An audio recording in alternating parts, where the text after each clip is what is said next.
பரலோகத்தில் வாசமாயிருக்கின்ற எங்கள் பிதாவே, இரக்கமுள்ள தேவனே, உங்களை துதிக்கின்றோம், சோதரிக்கின்றோம். இந்த நாளிலே கூட பிதாவே, நாங்கள் கூடி வந்து உங்களுடைய தயவும், உங்களுடைய இரக்கம், உங்களுடைய ஒத்தாசை எங்களோடு இருந்து நாங்கள் வேத வாக்கியங்களை ஆராய்ந்து அறிந்து பிதாவே, தொடக்கத்திலிருந்து முடிவரை உற்சாகமாக நாங்கள் கேட்கவும், உங்கள் வேத வாக்கியத்தில் ஜீவன் இருக்கிறது என்றும் அறிந்திருக்கிறோம். பிதாவே, மெய்யான அந்த ஒளியை அறிந்து கொள்ள உதவி செய்யும். பிதாவே, நாங்கள் சீஷர்களாக இருக்கிற பொழுது பிதாவே, நாங்கள் உங்களை பின்பற்றத்தக்கதாக உதவி செய்யும். பிதாவே, இரக்கமுள்ள தேவனே, நீதி உள்ள எங்கள் பிதாவே, உங்களுடைய தயவு, உங்களுடைய இரக்கம், ஒத்தாசை எங்களோடு இருக்கும்படியாக வேண்டில் செய்கின்றோம். பிதாவே, கூடி வந்திருக்கிற ஒவ்வொருவருக்கும் தேவையான நன்மையை கொடுக்கும்படியாக பிதாவே உதவி செய்யும். பிதாவே, ஒன்றுமாக உங்கள் வேத வாக்கியங்களை உங்களுக்காக பிதாவை அவங்க ஜீவிக்கக்கூடிய அளவுக்கு அவங்க வளருவதற்கும் பிதாவை மெய்யாக தொடர்ந்து உங்களுடைய சத்தியத்தில் நினைத்திருக்கவும் உதவி செய்யும். பிதாவை, இந்த ஓல்டேஜ் ஹோமில் இருக்கக்கூடிய ஒவ்வொருவரும் உங்களை அறிந்து கொள்ள, உங்களை புகழத்தக்கதாக உதவி செய்யும். பிதாவே, இரக்கமுள்ள எங்கள் தேவனே, நீங்கள் பரிசுத்தர், நீங்கள் இரக்கமுள்ள தேவன் என்றென்றும். பிதாவே, உங்களை துதிக்க உதவி செய்யும். இரக்கமுள்ள எங்கள் பிதாவே, உங்களுடைய தெய்வீக சுபாவங்களிலே நாங்கள் வளர உதவி செய்யும். பிதாவே, அன்பு, இரக்கம், தயவு இவைகளான பிதாவே, இதிலே நாங்கள் காணவும் அதிலே நடக்கவும் உதவி செய்யும். பிதாவே, நாங்கள் பிதாவே சோர்ந்து போகாதபடிக்கு நாங்கள் எப்பொழுதும் உங்களை பிரியப்படுத்தக்கூடிய பிள்ளைகளாக வாழ உதவி செய்யும்.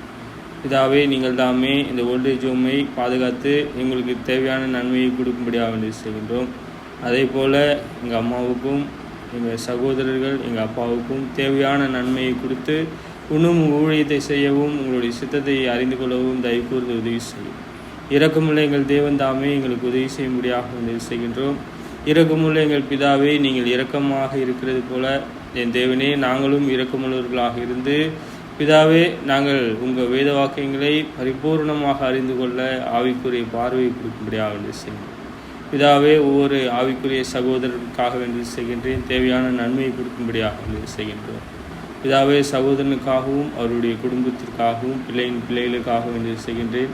இன்னும் அவரை பாதுகாத்து உங்கள் ஊழியத்தை செய்யத்தக்கதாக உதவி செய்யும். சுகபலனை கொடுக்கும்படியாக வேண்டி செய்கின்றோம். சகோதரனும் டிஆர் கேப்ரியல் ஆசிரியர் அவருக்காகவும் சுகபலனை கொடுக்கும்படியாக அவங்க பிள்ளைகளுக்காகவும் வேண்டி செய்கின்றோம். பிதாவே, உங்களை சுகபலனோடு சேவிக்கிறதற்கு பலனை கொடுக்கும்படியாக வேண்டி செய்கின்றோம்.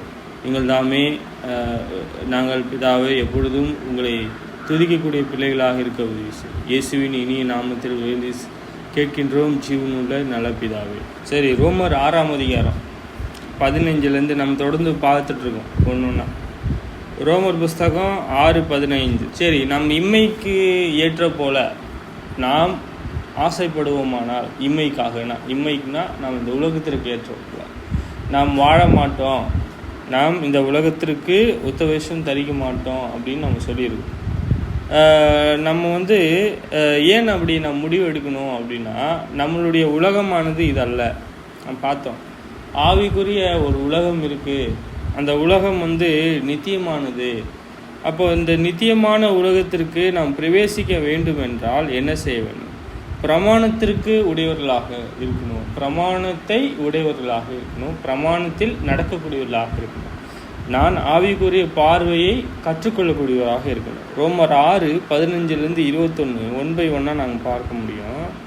இதனாலே என்ன, நம் நியாயப்பிரமாணத்திற்கு கீழ்பட்டிராமல் கிருபைக்கு கீழ்பட்டு இருக்கிறபடியால் பாவம் செய்யலாமா கூடாதோ? பாவம் செய்யக்கூடாது.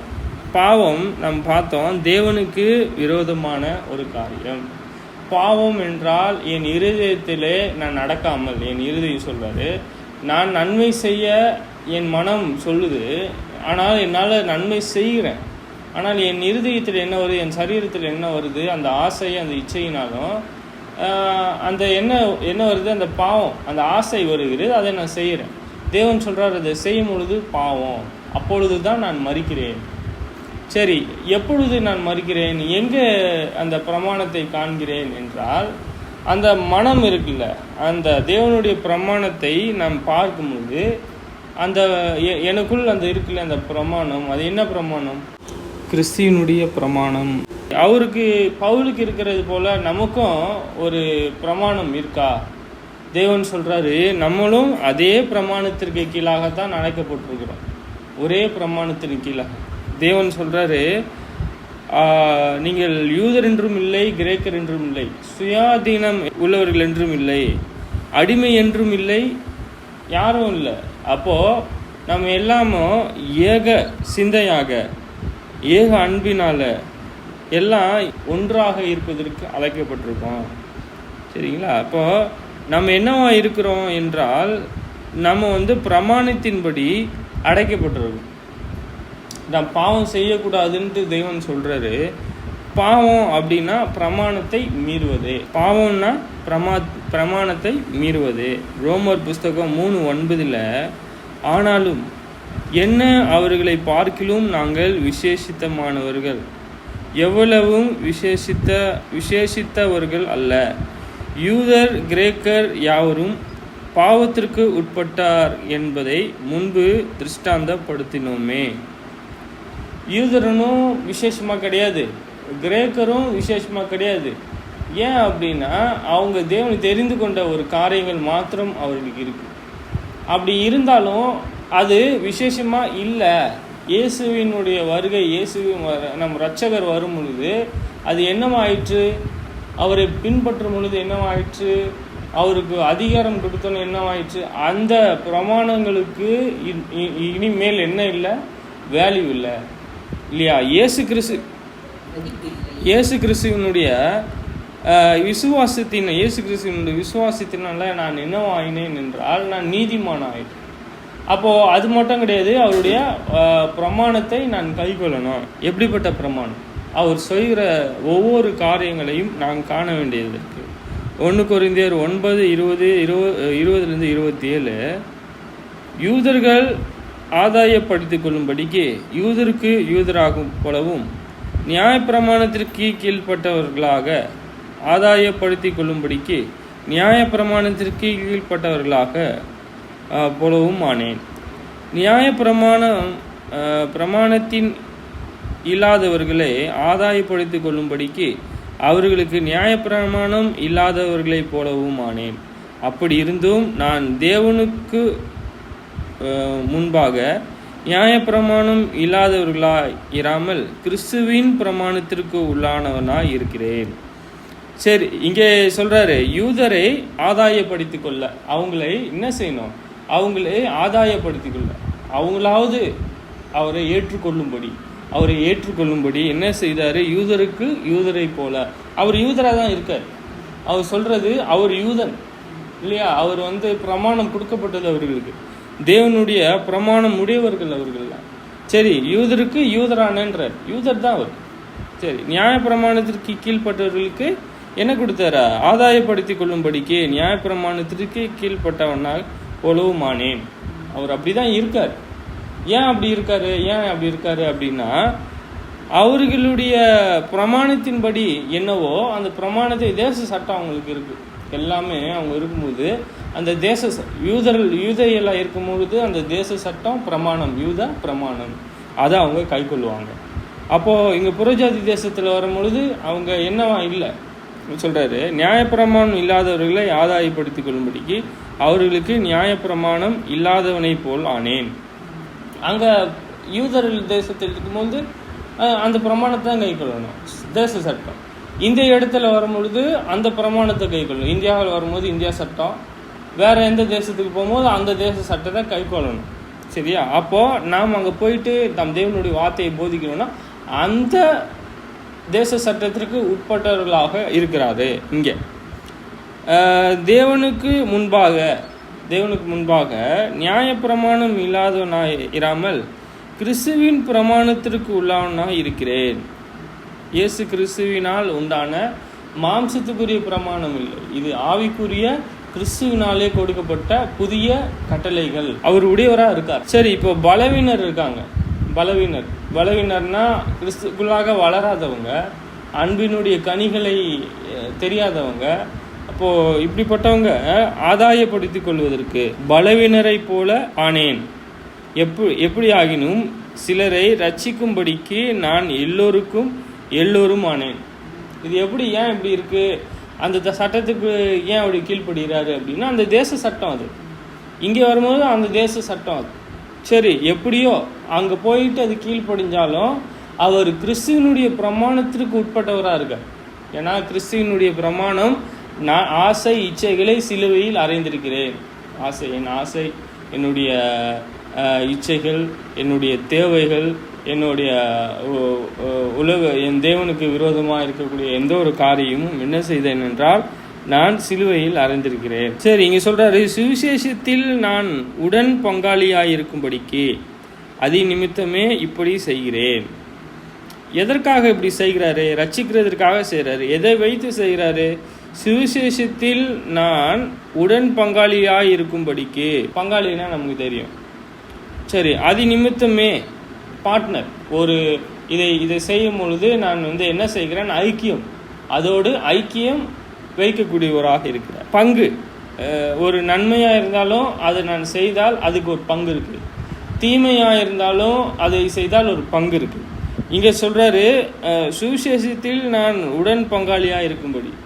தேவனுடைய நன்மைகளை பேசுவதற்கு, மற்றவர்களை ரட்சிப்பதற்கு எப்படி, எது அவர் பிரயோஜனமாக இருக்குது?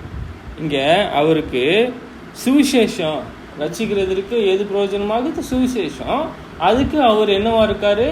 கொய்னனியா செய்கிறார், அதாவது பார்ட்னராக இருக்கார் இல்லையா? அவருக்கு அதுக்கு ஏற்ற நன்மைகள் இருக்கு. சரி, இங்கே அவர் ஒரு ஓட்டத்தை குறித்து சொல்கிறார். இங்கே ஒரு ஓட்டம், எனக்கு முன் ஒரு ஓட்டம் இருக்கு, நான் அதை ஓடுறேன். சரி, ஒரு சகோதர சகோதரிகளுக்கு முன் ஒரு ஓட்டம் இருக்கு. அந்த ஓட்டம் பார்த்தீங்கன்னா ஏதோ நம்ம ஒரு ரேஸ், ஃபிசிக்கலாக நம்ம சாதாரணமாக இயல்பாக ஓடுறக்கூடிய ரேஸ் மாதிரி கிடையாது. அது ஆவிக்குரிய ரேஸ். நம்ம இருதயத்தை கொண்டு, நம்ம மனதை கொண்டு நம் இருதயத்தை பூர்ணப்படுத்துவதற்கும் நாம் முன்பு நாம் சீஷர்களாக இருக்கிறோம் என்பதை, சீஷன் இயேசுவை பின்பற்றுகிறான், முழுசாக அவரை பின்பற்றுறான். அவர் என்ன செய்கிறார்னோ சகலத்தையும் அறிகிறான். சரி, நம்ம அவரை நாம் காண்கிறோம். பந்தயத்திற்கு போராடுகிற யாவரும் எப்படி ஓடுவாங்க தெரியுமா? பந்தயத்திற்கு போராடுகிற ஒவ்வொருவரும் எல்லாவற்றிலும் இச்சையடக்கமாக இருப்பார்கள். இச்சை இருக்கக்கூடாதுன்ற எது? நன்மையை இச்சிக்கிறது என்னன்னு ஒருத்தர் கேட்குறாங்க அப்படின்னா, நன்மை எது? தேவனுடைய பிரமாணத்தை தவிர வேற எது நன்மை இருக்குது? வேற எதை நம்ம ஆசைப்படுவது? சரி, பந்தயத்திற்கு போராடுகிற யாவரும் எல்லாவற்றிலும் இச்சை அடக்கமாக இருப்பார்கள். அவர்கள் அழிவுள்ள கிரீடத்தை பெறும்படிக்கு அப்படி செய்கிறார்கள், நாமளோ அழிவில்லாத கிரீடத்தை பெறும்படிக்கு அப்படி செய்கிறோம். இப்போ ஒரு போராட்டம் இருக்கு, ஒரு சகோதரன் போராடுறாரு, அதிகமாக பிரயாசப்படுறாரு, அவருக்கு விசுவாசம் அதிகமாக இருக்கு, அவர் வளர்ந்துட்டாரு. சரி, நம்மளுடைய இருதயம் இயேசுவினுடைய இருதயத்தை போல் ஆகிறது. நான் என் ஓட்டத்தை சரியாக ஓடுகிறேன். அதற்கு இந்த சுவிசேஷம் உதவிகரமாக இருக்கு. இங்கே சிலர் ஓடுறாங்க. அவங்க எப்படி ஓடுறாங்க? தன்னுடைய ஆசை இச்சைகளில் ஓடுறாங்க இல்லையா? தன்னுடைய ஆசை மனதினுடைய இச்சைகளினால ஓடுறாங்க. அவங்களுக்கு ஒரு கிரீடம் இருக்கு. ஒரு கிரீடம்னாலே என்னன்னா ஒரு கணம். இங்கே கனவீனத்திற்கு ஒரு கிரீடம் இருக்கு, அழிவுள்ள கிரீடம்ன்ற. சரி, நாமளோ அப்படி இல்லை. நாமளோ அழிவில்லாத கிரீடத்தை பெறும்படிக்கு அப்படி செய்கிறோம். நம்ம அழிய மாட்டோம். ஒரு கணம் நமக்கு கொடுக்கப்பட்டுச்சுன்னா அழிவுள்ளது அழிவில்லாம ஈக்கத்தாக தான் நம்ம போராடுறோம். இங்கேயும் நம்மளுக்கு போராட்டம், அங்கேயும் நமக்கு போராட்டம் இருக்க விட, நம்ம ஏதாவது ஒரு போராட்டம் நமக்கு இருக்கணும் இல்லையா? சரி, இப்போ நம்மளை ஒப்பு கொடுத்த காரியங்களை குறித்து சொல்றார். நான் இயேசு கிறிஸ்துக்குள்ளாக வரும் பொழுது நான் ஒரு காரியத்தை கோரியிருக்கிறேன். ஏனெனில் நான் எனக்காக அல்ல, நான் மாம்சத்துக்காக அல்ல, என்னுடைய ஆசை இச்சைகளை நான் கீழ்ப்படுத்திட்டேன், எனக்கு வேணாம். இந்த புதிய மனதிற்காக மாத்திரம் வாழப்போகிறேன். இந்த மனதை நான் பழைய மனுஷை துண்டித்து போடுகிறேன்னு சொல்லிட்டேன். சரி, மரணத்திற்கு ஏதுவான பாவத்திற்கானாலும் இல்லையா, நீதிக்கு ஏதுவான கீழ்ப்படிதலுக்கானாலும் எதற்கு கீழ்ப்படியும்படி உங்களை அடிமைகளாக ஒப்பு கொடுத்தீர்களோ அதற்கே கீழ்ப்படுகிற அடிமைகளாக இருக்கிறீர்கள் என்று அறிந்திருக்கிறீர்களே. மரணத்திற்கு ஏதுவான பாவம் யாரோ தேவனை நான் தூசிக்கிறது போல யாரோ ஒருத்தர் பேசுகிறாங்க, கிரியை செய்கிறாங்க, அது மரணத்துக்கு ஏதுவான. ஒரு விபச்சாரம் செய்கிறாரு, அதை நான் பார்க்குறேன், விபச்சாரம் செய்துட்டாரு, அது தப்பு, பாவம். அது என்னவா இருக்குன்னா மரணத்துக்கு ஏதுவான பாவம். ஒரு சகோதரனை பகைக்கிறது மரணத்திற்கு ஏதுவான பாவம். சரி, நீதிக்கு ஏதுவான கீழ்ப்படிதல் என்ன? நீதி நாம் பார்க்க போகிறோம். நீதினா பேதுரு 3ஆம் அதிகாரம் 8-10 வரையும், ஓகேவா? மேலும் நீங்கள் எல்லோரும் ஒருமனப்பட்டவர்களாயும் இரக்கமுள்ளவர்களாயும் சகோதர சிநேகமுள்ளவர்களாயும் மன உருக்கமுள்ளவர்களாயும் இணக்கமுள்ளவர்களாயும் இருந்து தீமைக்கு தீமையும் உதாசீனத்திற்கு உதாசீனமும் சரி கட்டாமல் அதற்கு பதிலாக நீங்கள் ஆசீர்வாதத்தை சுதந்தரித்து கொள்ளும்படி அழைக்கப்பட்டு இருக்கிறார்கள் என்று அறிந்து ஆசீர்வதியுங்கள். ஜீவனை விரும்பி நல்ல நாட்களை காண வேண்டும் என்கிறவன் பொல்லாப்புக்கு தன் நாவையும் கபட்டு வசனிப்புக்கு தன் உதடுகளையும் விலக்கி காத்து. நீங்கள் எல்லோரும் யாரு? அழைக்கப்பட்டவர்கள் தான், தெரிந்து கொள்ளப்பட்டவர்கள். இங்கே ஒருமனப்பட்டவர்களாயும் நம்ம கூடி வரோம். அங்கே அன்பு இல்லை, இரக்கம் இல்லை, தயவு இல்லை, நம்ம மேலே எதுவும் இல்லை அப்படின்னா அங்கே என்ன இருக்காதுன்னா ஒருமனம் இருக்காது. ஏகமாக நாம் சிந்திக்கணும், ஒன்றாக சிந்திக்கணும். ஒருவர் மேலான நோக்கத்தை, அந்த ஓட்டத்தை சிந்திக்கிறாரு, ஒருவர் இயேசுவினுடைய அன்பை குறித்து சிந்திக்கிறாரு, நாம் என்ன அறிவிக்கப்படுதோ அதை குறித்து சிந்திக்கணும், இல்லையா? அதுதான் என்ன செய்யும்? ஏக அன்பு அது கொடுக்கும். சரி, இரக்கமுள்ளவராயும் என்னத்தை நம்ம பார்க்கணும்? இரக்கத்தையும் பார்க்கணும், சகோதர சிநேகத்தையும் பார்க்கணும், மனம் உருக்கமுள்ளவர்களாயும் இருக்கணும். ஒரு சகோதரன் கஷ்டப்படுறாரு, ஒரு சகோதரிக்கு கஷ்டம் இருக்குது, ஒருவர் இவ்வளோ வேதனையாக இருக்காரு, இல்லையா? அவர் சரீரத்தை பலவீனமாக இருக்கார். நான் பார்த்து சிரிக்கக்கூடாது. நான் என்ன செய்யணும்? மனம் உருகி தான் அவர் என்ன செய்தார்? இயேசு நன்மை செய்தார். நாமளும் என்ன செய்யணும்? அப்படிப்பட்ட நன்மையை நம்மளால் செய்ய முடியும். இயேசு செய்தார் நன்மையை. நாம் என்ன செய்யணும்? நம்மளால் முடிஞ்ச ஜெபத்தை செய்யலாம், அவருக்கு நாம் என்ன செய்யலாம்? ஏதோ நம்மளால் முடிஞ்ச நன்மையை செய்யலாம். அப்போது மன உருக்கம் உள்ளவராயும் இணக்கம் உள்ளவர்களாயும் இருந்து தீமைக்கு தீமை, யாரோ ஒரு தீமை செய்கிறாரு, அதே தீமையை நம்ம ஒரு பிளான் பண்ணி செய்யக்கூடாது. உதாசீனத்திற்கு உதாசீனமும், நம்ம ஒரு இடத்துல யாரோ உதாசீனப்படுத்திட்டார், நானும் உதாசீனப்படுத்த கூடாதுன்று சரி கட்டாமல் அதற்கு பதிலாக நீங்கள் ஆசீர்வாதத்தை சுதந்தரித்து கொள்ளும்படி. ஆசீர்வாதம் அது என்ன ஆசீர்வாதம்? எது ஆசீர்வாதம்? நீதியின் மேல் பசிதாகம் உள்ளவர்கள் பாக்கியவான்கள். ஆசீர்வாதம், பிளஸ்ன்ற. நீங்கள் என்ன செய்வீங்க? நீங்கள் பூமியில் சுதந்தரிப்பது கிடையாது, நீங்கள் ஆவிக்குரிய வகையில் சுதந்தரிப்பீங்க. அங்கே ஒரு நித்திய ராஜ்யம் இருக்கார், ஒரு ராஜா இருக்கார், இல்லையா?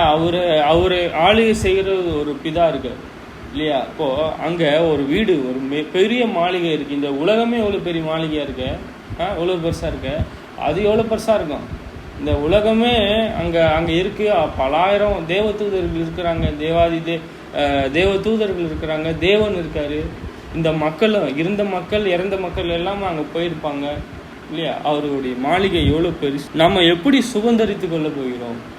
நாம் மேலான நோக்கத்துடையவர்களாய் நாம் எப்படி சுதந்திரம் பெற்றுக்கொள்ள போகிறோம்? சுதந்திரம்னா தெரியும், நான் ஒரு அடிமையாக இருக்கிறேன், நான் ஒருத்தர் இந்த வழி நடத்துகிறாரு, நாங்கள் பாவத்திலிருந்து விடுதலாக்கி நீதிக்கு அடிமையாகிட்டேன்.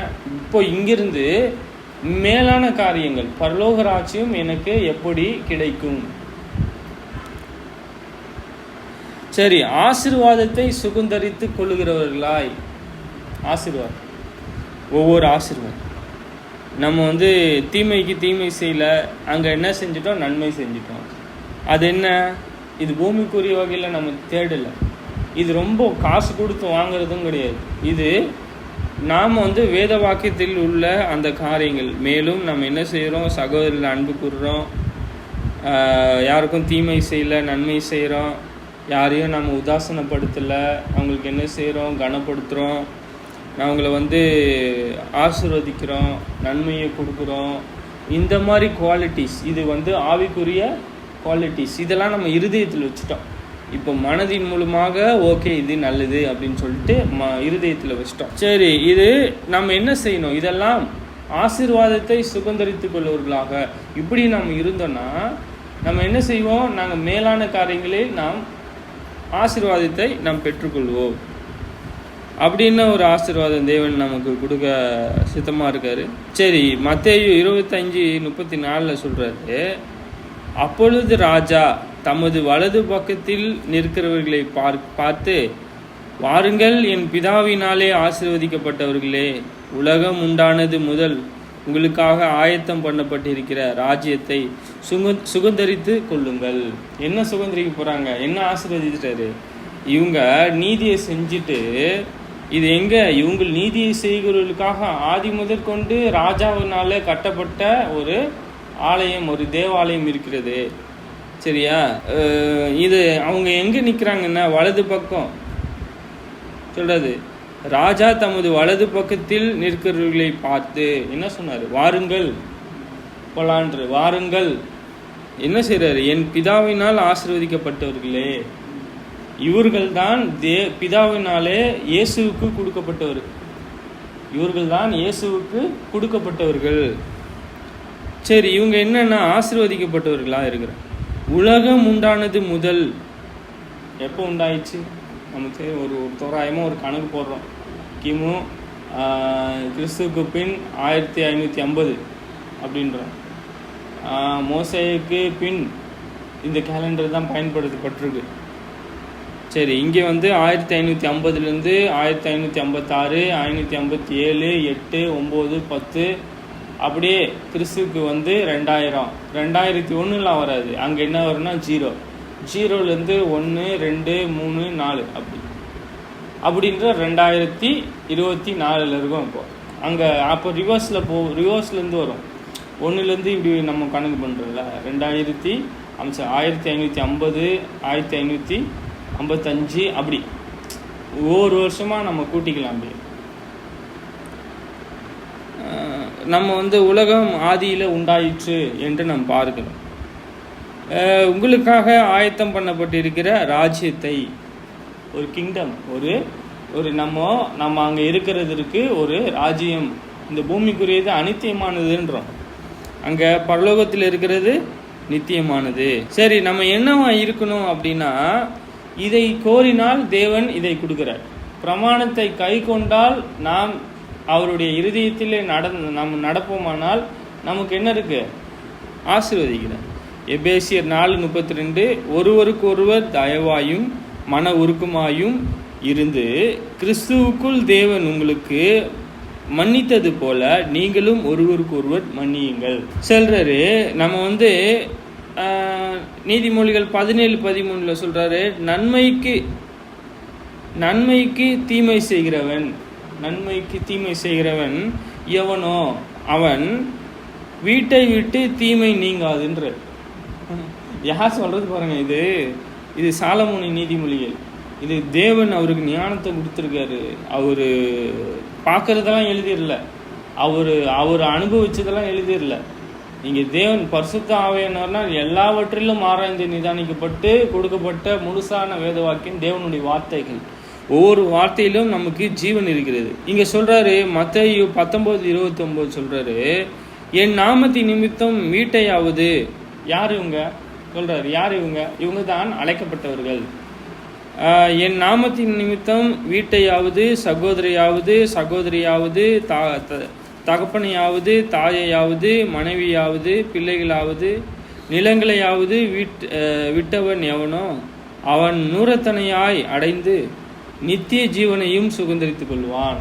ஒருத்தர் ஓடி கேட்கிறாரு, மார்க் 10:17 பின்பும் அவர் புறப்பட்டு வழியிலே போகையில் ஒருவன் ஓடி அதற்கு முன்பாக முழங்கால் படியிட்டு, நல்ல போதகரே, நித்திய ஜீவனை சுதந்தரித்துக் கொள்ளும்படி நான் என்ன செய்ய வேண்டும் என்று கேட்டான். என்ன செய்யணும்? நித்திய ஜீவனை சுதந்திரித்துக் கொள்ள நாம் என்ன செய்யணும்? நாம் இந்த உலகத்திற்காக வாழக்கூடாது. அதான் முன்னாடி பார்த்தது போல வீட்டையாவது இப்படிப்பட்ட ஒரு அவங்களுடைய காரியங்களை எல்லாத்தையும் விட்டாங்க நித்திய ஜீவனுக்காக.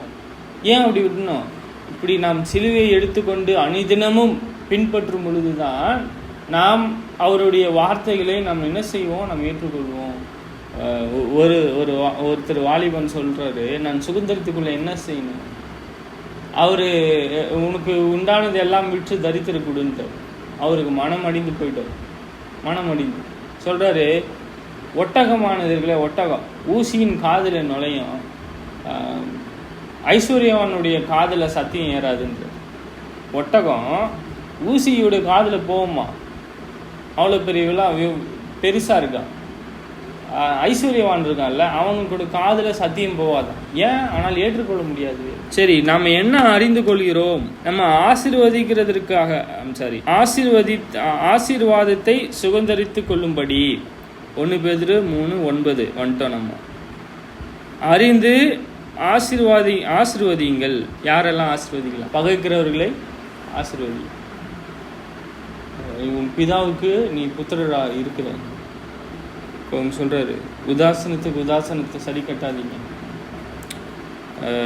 தீமைக்கு தீமை செய்யாதீங்க, சகோதரனத்தில் அன்பு கூறுங்க, இரக்கமா இருங்க, ஜீவனை விரும்பி. ஜீவன்னா என்னன்னு தெரியும். இந்த ஜீவன் உலகத்தார் கொடுக்கறது கிடையாது. அவங்க அதிகமாக என்னத்தை கொடுக்க முடியும்? ஒன்றுமே கொடுக்க மாட்டாங்க. அவங்க வாயினாலே கிட்டி சேருவார்கள். ஆனால் அவங்களுடைய இருதயம் தேவனிடத்தில் இருக்காது. ஜீவனை விரும்பி, தேவனுடைய வார்த்தை, இயேசு கிறிஸ்துவினுடைய வார்த்தை விரும்பி நல்ல நாட்களை காண வேண்டும் என்கிறவன் பொல்லாப்புக்கு தன் நாவையும்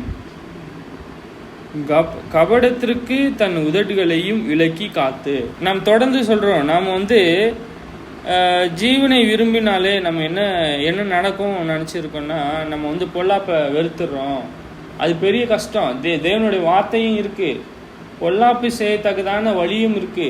நம்ம என்ன செய்யணும்? தேவனுடைய வார்த்தையை அன்பு கூறி இந்த பொல்லாப்பை விளக்கணும். வேணானுக்கு நான் பொல்லாப்பு செய்ய மாட்டேன், அதை நான் விளக்க போகிறேன்னு சொல்லணும். சொல்றாரு, பொல்லாப்பை விட்டு நீங்கி நன்மை செய்து. இல்லையா? நான் என் சகோதரனை பகைக்க ஒரு ஆசையா இருக்கேன் அப்படின்னா அந்த இருதயத்திற்கு காரணமா இருக்கிறது என்ன பகைச்சிருக்கலாம், இல்லை என்னை அடிச்சிருக்கலாம், என்னை தீமையா பேசியிருக்கலாம்.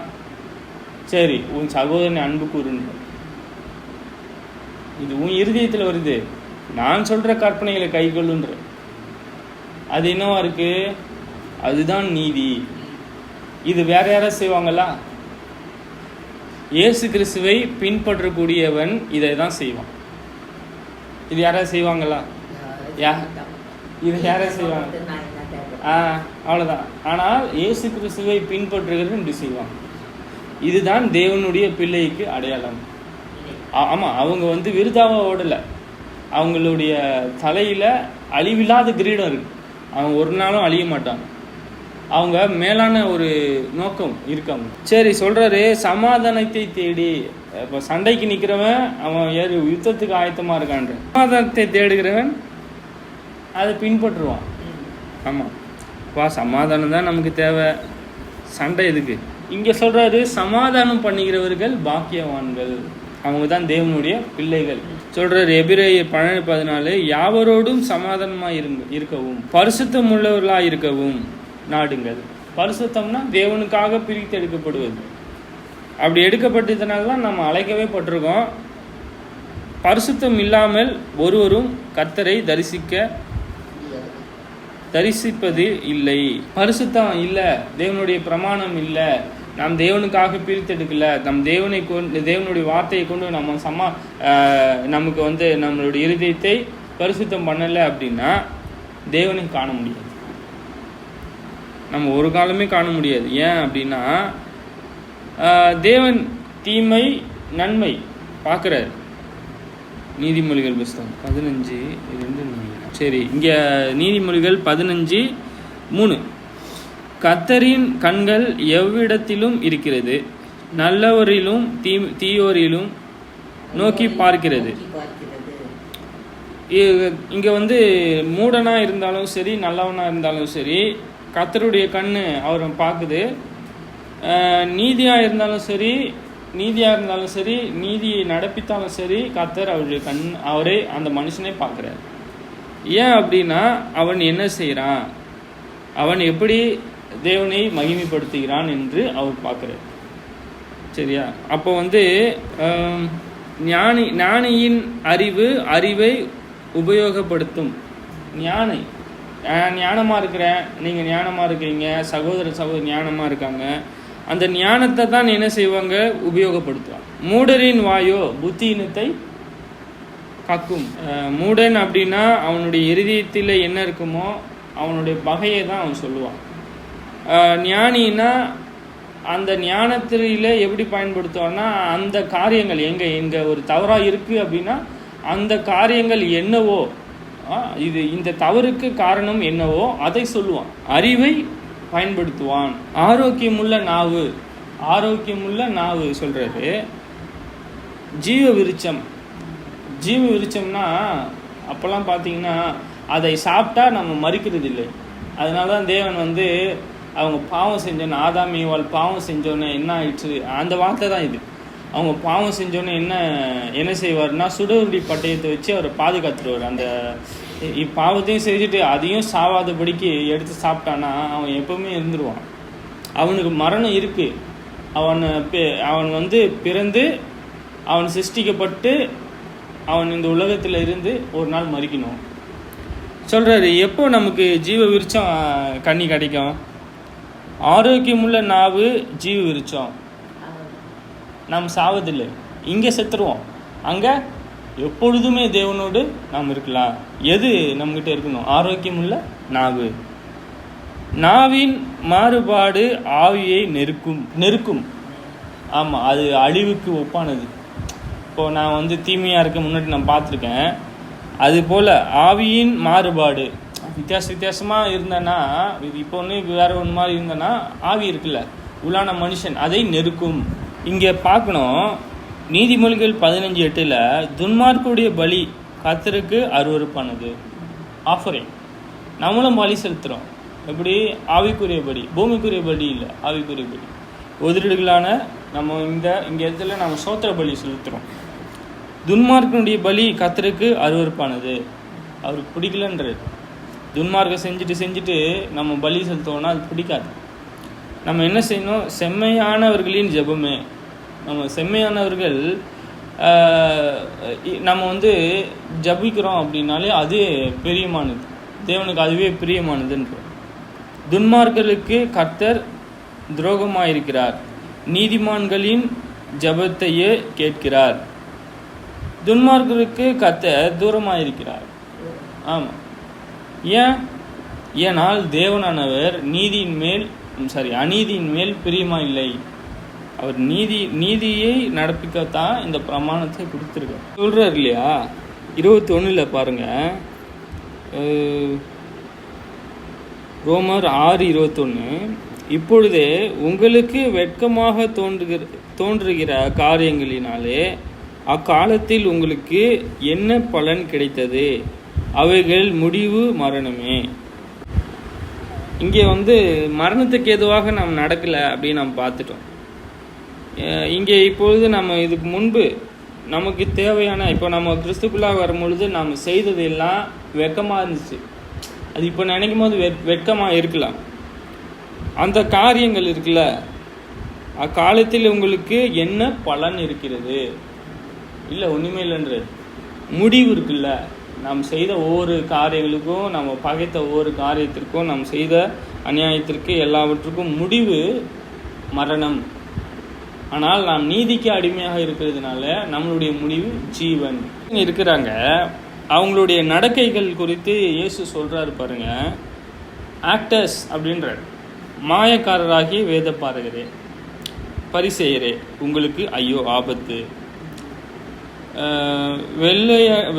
வெள்ளையடிக்கப்பட்ட கல்லறைகளுக்கு ஒப்பாயிருக்கிறீர்கள்.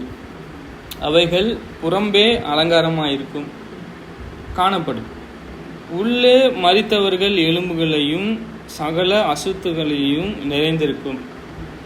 வந்து பிரேதக்குழி. இது அப்படிப்பட்ட இருதயம் உள்ளவர்களாக இருக்கிறாங்க. நம்ம வெளியே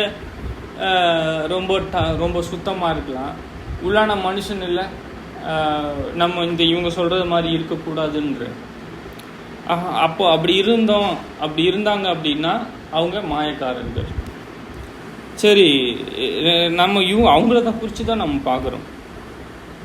எங்கள் பிதாக்களின் நாட்களில் இதில் அவர்களுடைய பிதாக்கள் என்ன செஞ்சிட்டாங்க அப்படின்னா, தீர்க்கதரிசிகளை பிடிச்சு கொண்டுட்டாங்க. அந்த ரத்த பலி யாருக்கு கொண்டு அவங்களுடைய ரத்தம் நீ தானே கணக்கு கொடுக்கணும் சொல்கிறாரு. அதற்கு வந்து நாங்கள் அப்படி இருந்தோன்னா நாங்கள் கொண்டிருக்க மாட்டோம் அப்படின்றாங்க. நீங்களும் உங்கள் பிதாக்களின் அக்கிரம அளவை நிரப்புங்கள் அவர் சொல்கிறாரு. உங்கள் பிதாக்களை அவங்க என்ன செஞ்சாங்களோ அதையே நீங்களும் ஃபுல்லாக்கிடுங்க, நிரப்பிடுங்கன்ற. சரி, சர்ப்பங்களை விரியன் பாம்பு குட்டிகளே, நரக ஆக்கினைக்கு எப்படி தப்பித்துக் கொள்வீர்கள்? ஆக்கினை தேவனை சேராதபடிக்கு நம்மளுடைய கிரியின்படியாக கிடைக்கக்கூடிய அந்த பலன் ஆக்கினை, நீதியின்படி கிடையாது.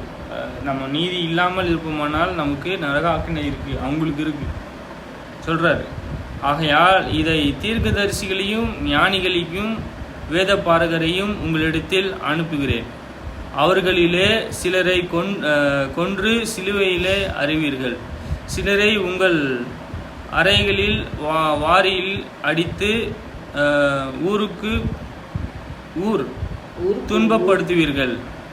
நீதிமானாகிய ஆபேலின் இரத்தம் முதல் தேவாலயத்திற்கு பலிபீடத்திற்கும் நடுவே நீங்கள் கொலை செய்த பரகியாவின் குமாரனாகிய சகரியாவின் இரத்தம் வரைக்கும் பூமியின் மேல் சிந்தப்பட்ட நீதிமான்களின் இரத்த பலி எல்லாம் உங்கள் மேல் வரும்படியாக இப்படி செய்கிறீர்கள். உள்ள மனுஷங்க இருக்காங்க அப்படின்னா அவர்களை கொன்று போடத்தக்கதாக அவங்க ஏன் அப்படி அவ்வளோ ஒரு அழுத்தம் வருது? அவங்களோட இருதயம் இருக்கு இல்லையா, அந்த இருதயம் வந்து எல்லா மனுஷங்களுக்கும் வராது.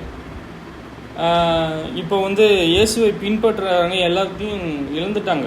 அவங்க அங்கே நீதிமான்களாகிய ஆபேலின் ரத்தம் வரைக்கும், ஆபேலிருந்து பரகியா குமாரன், ஆமாம் பரகியா குமாரன் இருக்கார்ல, அவர் சகரியா, அவருடைய ரத்தம் வரைக்கும் பூமியில் சிந்தப்பட்டிருக்காதுல்ல, எல்லா ரத்த பலிக்கும் நீங்கனது யாரு இல்லை? நீங்கள் இப்படி செய்வீங்க அப்படின்னா இது கூட உங்கள் பேரில் வரும். இப்போது அனுப்புகிறேன்ல, நான் தீர்க்கதரிசிகளையும் சரி போதகர்களையும் சரி அனுப்புறீங்கல்ல, நான் இப்படி நீங்கள் செய்வீங்கன்னா இந்த இரத்த பலி கூட இவங்க மேலே வரும், அப்படி செய்யாதீங்கன்ற. சரி, இந்த சந்ததி மேலே இயேசு சொல்கிறாரு இப்படிப்பட்ட பலி அவர்கள் மேல் வரும். ஏன் தெரியுமா? அவங்க கர்த்தரை விசுவாசிக்கவில்லை. அவங்க மாயமாலமாக புறம்பே அழகாக இருக்க திரியிறாங்க, ஆனால் உள்ள எப்படி இருக்குமா, ரொம்ப அக்கிரமமாக இருக்குது, ரொம்ப கேவலமாக இருக்குது. உள்ளே வந்து எலும்புகளும் அப்படி அசிங்கமாக இருந்தால் அப்படி இருக்கும், அப்படி இருக்குது. ஆனால் வெளியே பார்த்தீங்கன்னா ரொம்ப சுத்தமாக இருக்காங்க, அப்படி இருக்கக்கூடாது. உள்ளேயும் நம் கர்த்தருடைய அந்த நற்குணங்கள் பார்த்தோம் இல்லையா, அப்படி உடையவர்களாக இருக்கணும். அவங்க கிட்ட சேர வராங்க, ஆனால் உதடலை, அவங்க இருதயமோ தேவனுக்கு தூரமாக இருக்குது. இயேசு இதெல்லாம் மத்தேயு 23ஆம் அதிகாரத்திலிருந்து பேசிட்டு வெளியே போகிறார், தேவாலயத்திலிருந்து வெளியே போகிறார். இயேசு தேவாலயத்தை விட்டு புறப்பட்டு போகையில் அவருடைய சீஷர்கள் தேவாலயத்தின் கட்டடங்களை அவருக்கு காண்பிக்க அவரிடத்தில் வந்தார்கள். தேவாலயம் அப்படின்னு சொல்லிட்டு காண்பிக்கிறதுக்கு வந்திருக்காங்க. அது எப்படி இருக்கும் அப்படின்னா நல்லா அழகாக இருந்திருக்கும் போல், அதுக்கு ஒரு வரலாறு பெருமைகள் இருக்குது, அதை காண்பிக்கிறதுக்காக போகிறாங்க. அவர்களை நோக்கி, இவர்கள் எல்லாம் பார்க்கிறீர்களே, இவ்விடத்தில் ஒரு கல்லின் மேல் ஒரு கல் இராதபடிக்கு எல்லாம் இடித்து போடப்படும் என்று மெய்யாகவே உங்களுக்கு சொல்கிறேன் என்றார். காமிச்சாங்கல்ல, அது என்ன ஆச்சு? ஒரு கல் மேலே ஒரு கல் கூட இருக்காது, அது இடித்து போடப்படும். தரிசனமாக சொல்லிட்டார். பின்பும் அவர் ஒலிவு மலையின் மேல் உட்கார்ந்து இருக்கையில் சீஷர்கள் அவரிடத்தில் தனித்து வந்து, இவர்கள் எப்பொழுது சம்பவிக்கும் உம்முடைய வருகைக்கும் உலகத்தின் முடிவுக்கும் அடையாளமோ என்ன எங்களுக்கு சொல்ல வேண்டும் என்றார்கள். இயேசு அவருக்கு பிரதியுத்தரமாக, ஒருவனும் உங்களை வஞ்சியாதபடிக்கு எச்சரிக்கையாக இருங்கள். ஏனெனில் அநேகர் வந்து என் நாமத்தின் நிமித்தம் இந்த நாமத்தை தரித்து கொண்டு நானே கிறிஸ்து என்று சொல்லி அநேகரை வஞ்சிப்பார்கள். யுத்தங்களின் செய்திகளையும் கேள்விப்படுவீர்கள். கலங்காதபடி எச்சரிக்கையாயிருங்கள். இவைகளை எல்லாம் சம்பவிக்க வேண்டியதே, ஆனாலும் முடிவு உடனே வராது. ஜனத்திற்கு விரோதமாய் ஜனமும் ராஜ்யத்திற்கு விரோதமாய் ராஜ்யமும் எழும்பும். பாவம் செய்யவும் பஞ்சங்களும் கொள்ளை நோயும் பூமி அதிர்ச்சியும் பல இடங்களில் உண்டாகும். இவைகள் எல்லாம் வேதனைக்கு ஆரம்பம். அப்பொழுது உங்களை உபத்திரவங்களுக்கு ஒப்பு கொடுத்து உங்களை கொலை செய்வார்கள் என என் நாமத்தின் நிமித்தமும் நீங்கள் சகல ஜனங்களையும் பகைக்கப்படுவீர்கள். அப்பொழுது இடரல் இடத்தில் ஒருவரை ஒருவர் காட்டிக் கொடுத்து ஒருவருக்கு ஒருவர் பகைப்பார்கள். அநேகர் கள்ள தீர்க்கதரிசிகளையும் எழும்பி அநேகரை வஞ்சிப்பார்கள். அக்கிரமும் மிகுதியாவதினாலே அநேகருடைய அன்பு தணிந்து போகும். இங்க எவ்வளோ சொல்றாரு பாருங்க. இயேசு கிறிஸ்துவினுடைய வருகை எப்படி இருக்கும் அப்படின்ட்டு சொல்றாரு. இதெல்லாம் வந்து நம்ம பார்க்குறோம். பூமி அதிர்ச்சி பார்க்குறோம், அநேகருடைய அன்பு தணிந்து போகுது பார்க்குறோம். இங்கே பார்த்தீங்கன்னா மின்னலை போல் இங்கேருந்து இந்த எண்டில் அந்த எண்டுக்கு வேகமாக நட்சத்திரம் போவோன்றாரு. பூமி அதிர்ச்சி உண்டாகுன்றாரு. அநேக கள்ள தீர்க்கதரிசிகள் உருவாவார்கள் என்றாரு. அப்போது தீர்க்கதரிசிகள் அநேகரை வஞ்சிப்பார்கள் என்று சொல்கிறாரு. யுத்தங்களின் செய்திகளையும் கேள்விப்படுவீர்கள். ராஜ்யத்திற்கு விரோதமாக ராஜ்யம். இப்போ ஒரு தேசம் இருக்குது, இன்னொரு தேசத்துக்கு விரோதமாக எழுந்திருக்கும். இதெல்லாம் என்னவா இருக்குது அப்படின்னா முடிவு காலத்தினுடைய அறிகுறின்ற. ஆனால் இதெல்லாம் நீங்கள் பார்த்தாலும் முடிவு உடனே வராது.